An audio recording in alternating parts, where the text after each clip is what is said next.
Guys, babalikan ko lang tong kay Baste ha. Babalikan ko lang nung bago mag-election kasi nagtalumpati siya dyan.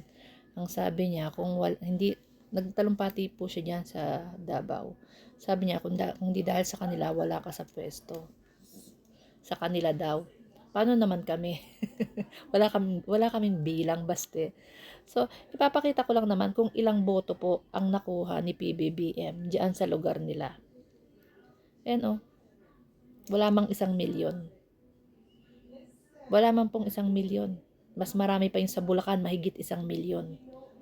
So ano yung sinasabi mo, Baste, na kundi dahil sa kanila, wala ka sa pwesto? Maraming bumoto kay PBBM sa mga ibang lugar na more than 1,000,000.